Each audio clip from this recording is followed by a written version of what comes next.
ang ating mga para-athletes, mabuhay ang Pilipinas. Maraming salamat, Ginoong Pangulo, at pagpalain tayong lahat ng ating Panginoong Diyos. Mr. President, we recognize Senator Robin Hood Padilla. Senator Robin Padilla is recognized. Maraming salamat po, Ginoong Pangulo, at sa ating pinunong mayorya. Una po sa lahat, nais ko pong bigyan pagpupugay ang atin pong chairman ng sports, Senator Bongo, sapagkat sa kanya pong patnubay, sa kanya po tayo nagkaroon ng napakadaming medalya sa sports. At siyempre po, tayo din po ay nagpupugay din kay Senator Pia Cayetano sa kanyang patnubay din po. Nasabi na po ang magagandang talumpati para bigyan ng parangal ang ating mga atleta.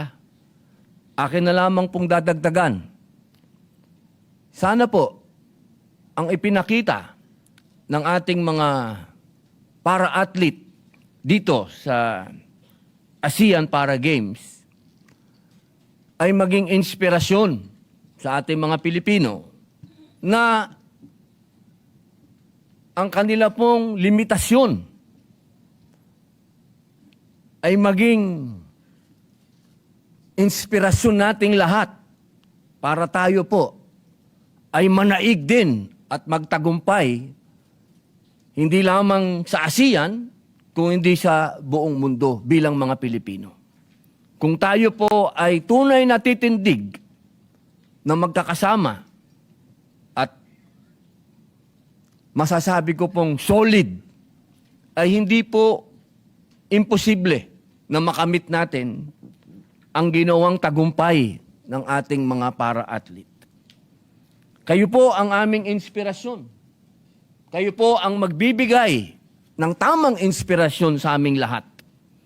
Na sa kabila po ng inyong limitasyon ay itinaas nyo po ang bandila ng Pilipinas sa isang matatawag po nating labanan ng utak, pisikal, at higit sa lahat, moral na labanan. Kaya po, tanggapin niyo po ang aking pagpupugay sa inyo. Maraming salamat po. Thank you, Mr. President. Mr. President, our distinguished colleagues, Senator Lapid and Senator Jingo Estrada, would like to just insert to the records their sponsorship speeches. So inserted. Therefore, with no member wishes to or sponsor the measure, interpolate, or make amendments, I move that we adopt proposed Senate Resolution number 260.